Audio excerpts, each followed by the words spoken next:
Di tengah hiruk-pikuk perang modern dengan rudal hipersonik dan drone AI, ada satu senjata yang justru mengubah dinamika pertempuran.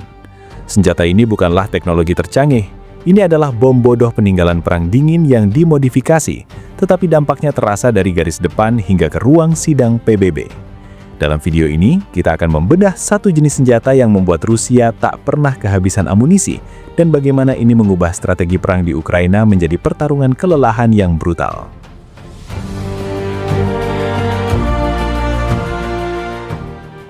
Halo para pengamat militer, perang di Ukraina telah memasuki fase baru pada tahun 2026. Ini bukan lagi tentang pergerakan tank besar-besaran yang cepat seperti di film-film.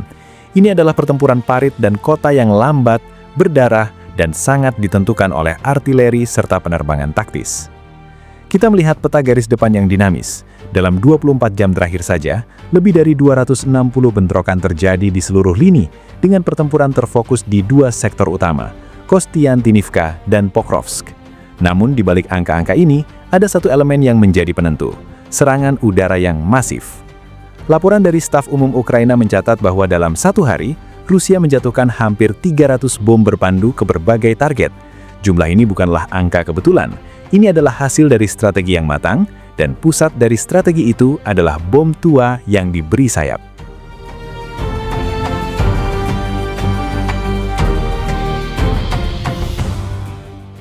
Mari kita bedah senjata ini. Namanya adalah FAB-500 dan variannya. FAB adalah singkatan dari Fugasnaya Avia Bomba atau bom penerbangan berdaya ledak tinggi. Awalnya ini adalah bom gravitasi biasa, bom bodoh yang dijatuhkan bebas dari pesawat di atas target. Tapi yang dilakukan Rusia adalah sebuah terobosan ekonomi perang yang brilian. Mereka memasangkan bom ini dengan sebuah kit yang disebut UMPK, Modul Perencanaan dan Koreksi Terintegrasi. Kit ini sederhana, sayap lipat, dan sistem navigasi satelit GLONASS. Dengan UMPK, bom gravitasi seberat 500 kg ini berubah menjadi bom luncur presisi. Apa artinya?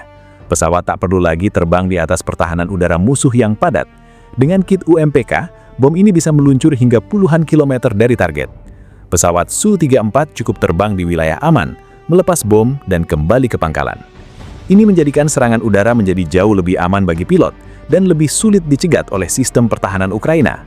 Bayangkan seperti ini, Anda melempar batu biasa ke arah lawan, Anda harus berada dekat, itu berbahaya. Sekarang, Anda memasang sirip dan GPS pada batu itu, melemparnya dari jarak 50 km. Batu itu meluncur tepat di kepalanya, sementara Anda aman berlindung di belakang tembok.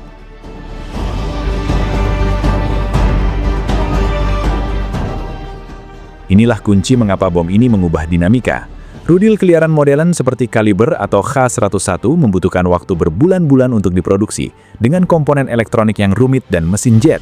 Harganya miliaran dolar per unit. Bom FAB-500 dengan UMPK ini adalah besi tua dan bahan peledak yang dimodifikasi. Analis memperkirakan biayanya hanya sebagian kecil dari rudal, tetapi menghasilkan efek ledakan yang tidak kalah dahsyat. Karena murah dan sederhana, Rusia dapat memproduksi dan memodifikasi ribuan bom ini per bulan. Diperkirakan pada tahun 2024, mereka menjatuhkan 40.000 bom luncur. Pada tahun 2025, angka itu meningkat menjadi 60.000. Mereka tidak pernah kehabisan, karena gudang-gudang Soviet menyimpan miliaran bom FAB dan jalur produksi untuk UMPK bisa terus berjalan.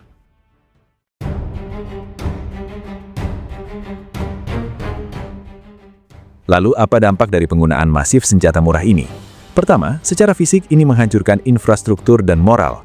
Serangan bom FAB di kota-kota seperti Kramatorsk dan Sloviansk bukan hanya tentang menghancurkan parit.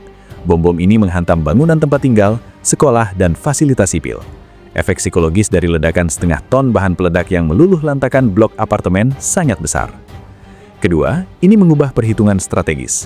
Dengan kemampuan melontarkan ratusan bom presisi setiap hari, Rusia menciptakan tekanan konstan di sepanjang garis depan.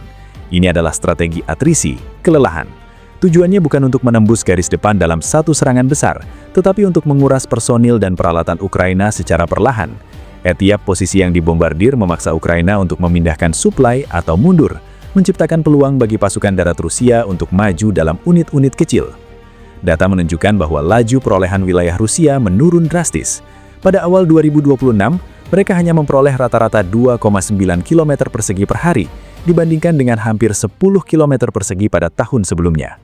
Ini berarti serangan bom yang hebat tidak serta-merta menghasilkan terobosan. Ini adalah cara untuk membakar lawan, bukan untuk menaklukkan mereka dengan cepat.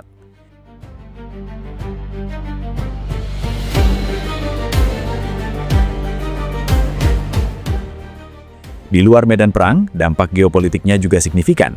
Keberhasilan taktik bom murah ini menimbulkan pertanyaan besar bagi negara-negara NATO. Sistem pertahanan udara modern seperti Patriot atau IRST sangat mahal, dan persediaan misil pencegahnya terbatas. Menghadapi 300 bom luncur per hari, biaya untuk menangkis semuanya menjadi tidak berkelanjutan.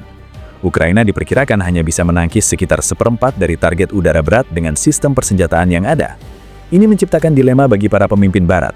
Apakah mereka akan terus mengucurkan dana untuk sistem pertahanan yang dimakan oleh bom murah Rusia? Ataukah akan mulai mempertimbangkan jalur diplomatik karena biaya perang yang semakin tinggi?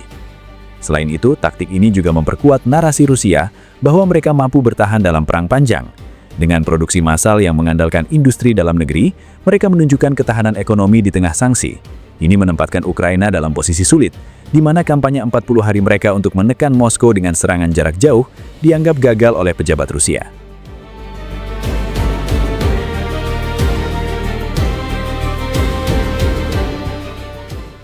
Jadi apa yang bisa kita pelajari dari fenomena bom FAB ini? Pertama, perang modern adalah perang industri. Kreativitas dalam menggunakan persediaan lama secara murah seringkali lebih menentukan daripada satu atau dua senjata ajaib. Kedua, ini adalah perang kelelahan yang brutal. Rusia memilih untuk membakar Ukraina dari jarak jauh dengan batu-batu murah mereka, andahnya lebih resiko dalam serangan langsung. Ini adalah strategi yang lambat, menyakitkan, dan sangat berdampak pada kemanusiaan. Konflik ini bergeser dari pertempuran manuver menjadi pertarungan artileri dan logistik. Siapa yang mampu bertahan lebih lama, siapa yang mampu memproduksi dan memodifikasi senjata lebih cepat, itulah yang akan mengendalikan arah perang. Bagaimana pendapat Anda? Apakah ini akan menjadi batu sandungan terakhir bagi Ukraina? Ataukah justru taktik ini akan menguras kekuatan Rusia sendiri karena mereka terlalu bergantung pada bom daripada inovasi taktis? Tulis jawaban Anda di kolom komentar. Jangan lupa subscribe dan nyalakan lonceng notifikasi untuk analisis militer selanjutnya. Terima kasih telah menyaksikan.